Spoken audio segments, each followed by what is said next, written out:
Good morning students.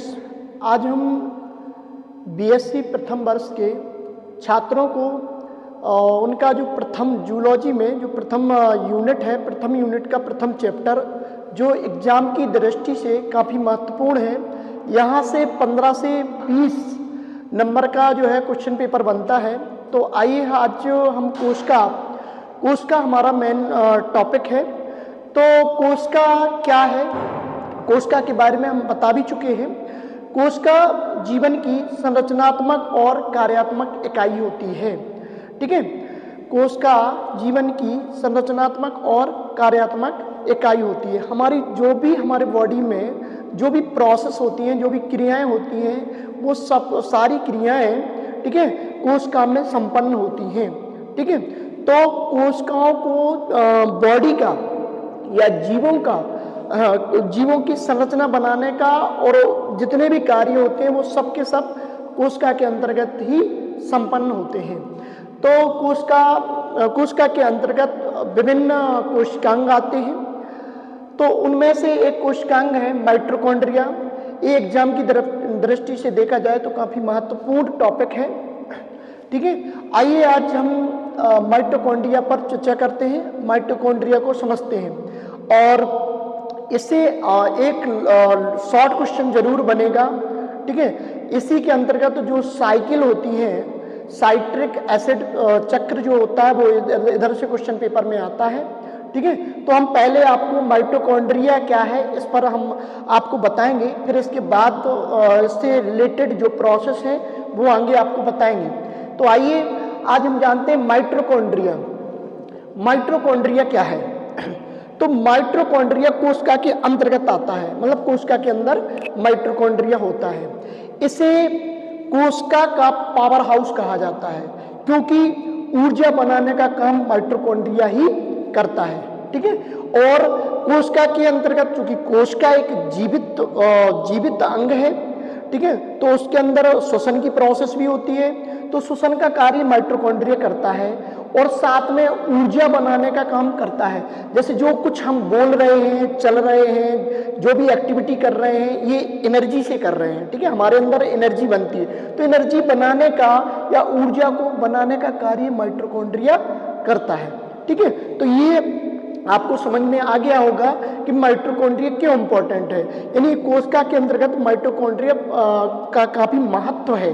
ठीक है, तो आइए आज हम इस पर चर्चा करते हैं। ठीक है, तो सबसे पहले हम ये देखते हैं कि माइटोकॉन्ड्रिया की खोज किसने की थी। तो माइटोकॉन्ड्रिया की खोज कॉलिकर नामक वैज्ञानिक ने की थी। मांसपेशियों में सबसे पहले कॉलिकर ने माइटोकॉन्ड्रिया को खोजा था। फिर इसके बाद क्वेश्चन आता है कि माइटोकॉन्ड्रिया का नामकरण किसने किया। तो माइटोकॉन्ड्रिया का नामकरण बेंडा नामक वैज्ञानिक ने किया था। फिर इसके अंतर्गत अभी हमने आपको बताया था कि एक चक्र चलता है। ठीक है, माइटोकॉन्ड्रिया के अंदर एक चक्र चलता है, ठीक है, जिसको हम साइट्रिक एसिड चक्र कहते हैं। और ये चक्र की खोज माइटोकॉन्ड्रिया में, इस चक्र की खोज किसने की थी? तो वो हेंस क्रेब्स ने की थी। हमें याद रखना है, साइट्रिक एसिड चक्र की खोज किसने की थी? हेंस क्रेब्स ने की थी। और अभी हम इसको नेक्स्ट वीडियो में हेंस क्रेब्स को समझाएंगे, काफ़ी इंपॉर्टेंट है। और नेक्स्ट कॉम्पिटिटिव एग्जामों में भी इधर से क्वेश्चन आते हैं। ठीक है, तो आपको काफ़ी डिटेल में पढ़ना है, क्योंकि आपको बहुत सारे एग्जाम देना है, कंपटीशन के एग्जाम भी देना है। तो एग्जामों की दृष्टि से देखा जाए तो किसी भी प्रकार के कोई भी एग्जाम जब आप देंगे तो यहाँ से क्वेश्चन आते ही हैं। तो आपको अभी जो एग्जाम आने वाले उसकी दृष्टि से भी पढ़ना है, और इसको डिटेल से पढ़ेंगे तो आगे जो भी आप एग्जाम देंगे कंपटीशन के, वो इधर से क्वेश्चन आते हैं। ठीक है, तो आगे हमने आपको जैसा कि अभी बताया था कि कोशिका का ऊर्जा घर किसको कहा जाता है? माइटोकॉन्ड्रिया को कहा जाता है, क्योंकि माइटोकॉन्ड्रिया के अंदर जो है ऊर्जा का निर्माण होता है।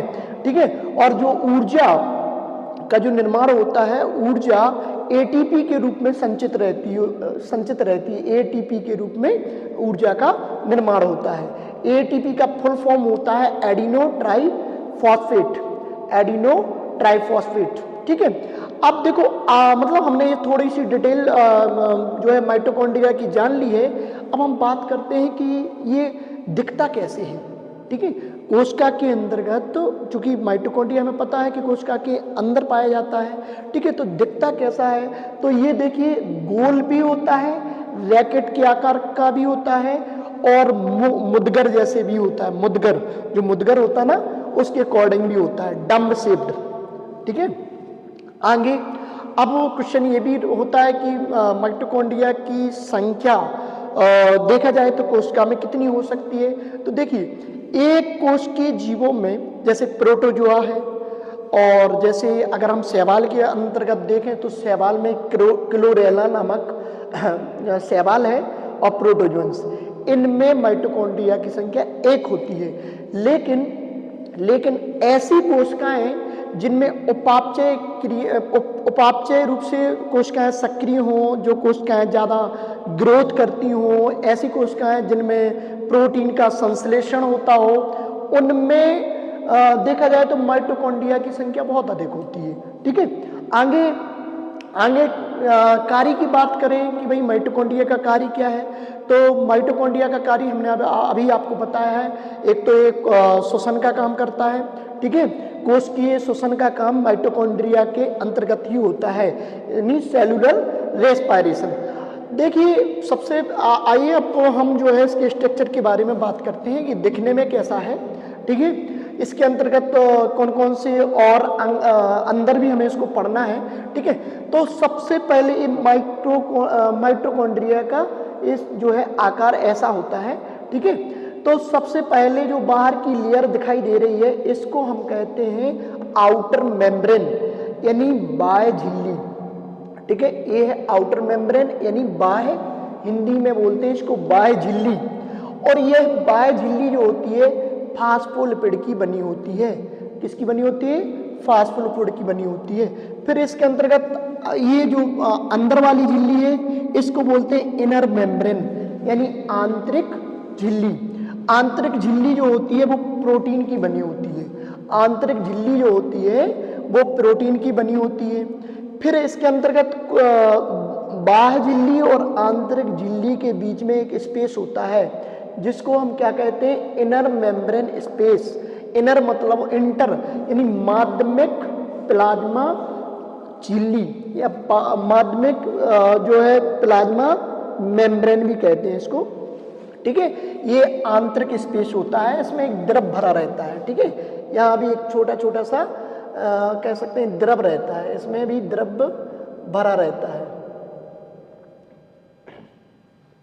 ठीक है, फिर इसके बाद हम बात करते हैं आंतरिक झिल्ली के अंदर की ओर चलते हैं, तो इसमें भरा रहता है मैट्रिक्स। ठीक, देखिए बेटा, इसमें भरा रहता है मैट्रिक्स। ठीक है, और मैट्रिक्स एक द्रव होता है, एक लिक्विड होता है। ठीक है, इसके अंतर्गत क्या क्या प्रोसेस होती है? तो पायरुविक एसिड, फैटी एसिड का ऑक्सीडेशन होता है। ऑक्सीडेशन का मतलब होता है ऑक्सीकरण। ठीक है, पायरुविक एसिड क्या होता है ये हम आगे, यदि आप माइटोकॉन्ड्रिया के स्ट्रक्चर को जान जाते हैं तो इसके अंतर्गत जितनी भी क्रियाएं होंगी उनको हम आगे आपको समझाएंगे। पहले आपको माइटोकॉन्ड्रिया के स्ट्रक्चर को जानना पड़ेगा। ठीक है, तो माइटोकॉन्ड्रिया में पायरुविक एसिड, फैटी एसिड, इनका दोनों का ऑक्सीडेशन होता है। ठीक है, इनके दोनों के ऑक्सीडेशन से रिलेटेड जितने भी एंजाइम होते हैं वो मैट्रिक्स में पाए जाते हैं। प्रोटीन सिंथेसिस यानी प्रोटीन का संश्लेषण जो होता है, वो प्रोटीन से संश्लेषण से जितने भी संबंधित जितने भी एंजाइम होते हैं वो मैट्रिक्स में पाए जाते हैं। मैट्रिक्स के अंदर डीएनए, आरएनए और राइबोसोम भी होते हैं। ठीक है, ये क्वेश्चन आता है, क्या माइटोकॉन्ड्रिया में डीएनए यानी जेनेटिक पदार्थ पाया जाता है? तो बिल्कुल पाया जाता है, इसमें डीएनए भी मिलता है। ठीक है, और कोशिका का एकमात्र कोशिकांग जिसके अंतर्गत राइबोसोम पाया जाता है। ठीक है, और ये क्वेश्चन आता है कि माइटोकॉन्ड्रिया में किस प्रकार के राइबोसोम पाए जाते हैं? तो राइबोसोम 2 प्रकार के होते हैं, 70S प्रकार के 70S प्रकार के और 80S प्रकार के। तो माइटोकॉन्ड्रिया में जो है ध्यान रखना है 17 इस प्रकार के राइबोसोम पाए जाते हैं। अब देखिए ये जो आंतरिक मेम्ब्रेन है, आंतरिक मेम्ब्रेन अंदर की ओर मुड़ी होती है, इस प्रकार से मुड़ी रहती है, जिसको जिसको हम क्रिस्टी कहते हैं। मुड़ी हुई संरचना को हम क्रिस्टी कहते हैं, ठीक है। और इसी के अंतर्गत जैसा कि हमने आपको बताया कि इसमें डीएनए भी, मैट्रिक्स के अंतर्गत डीएनए भी मिलेंगे, इसमें राइबोसोम भी पाए जाते हैं। राइबोसोम में हमने आपको बताया इसमें 17 इस प्रकार के राइबोसोम होते हैं, ठीक है। तो अब देखिए इसमें कुछ पार्टिकल्स होते हैं, इसमें कुछ पार्टिकल्स होते हैं जिनको F1 पार्टिकल्स कहते हैं, ठीक है। इन F1 पार्टिकल्स की खोज फर्नांडिस मोरल ने की थी, ठीक है। F1 पार्टिकल्स की खोज फर्नांडिस मोरल ने की थी और इसलिए इनको फर्नांडिस मोरल कण भी कहा जाता है, ठीक है। और F1 पार्टिकल्स को ऑक्सीसोम के नाम से भी जाना जाता है, ठीक है। F1 पार्टिकल्स को ऑक्सीसोम के नाम से भी जाना जाता है। एक माइटोकॉन्ड्रिया में 10,000 से लेके 1 लाख जो है F1 पार्टिकल्स पाए जाते हैं। अभी F1 पार्टिकल्स का चूंकि अभी हम स्ट्रक्चर बता रहे हैं, आगे हम F1 पार्टिकल्स का कार्य क्या होता है इसको हम डिटेल में बताने वाले हैं, ठीक है। और जो ऑक्सीसोम होते हैं या F1 पार्टिकल्स होते हैं, फर्नांडिस मोरल, इनको हम इन तीनों नामों से जानते हैं, F1 पार्टिकल्स, फर्नांडिस मोरल और ऑक्सीसोम, ठीक है। तो इनका कार्य क्या होता है, तो इनका कार्य जो है ऑक्सीडेशन और फास्फोराइलेशन, यानी ऑक्सीकरण और फास्फोरिलीकरण, ठीक है, इन दोनों से रिलेटेड, इन दोनों के लिए ये सतह प्रदान करता है, ठीक है। तो इतना हमें इसके अंतर्गत पढ़ना है।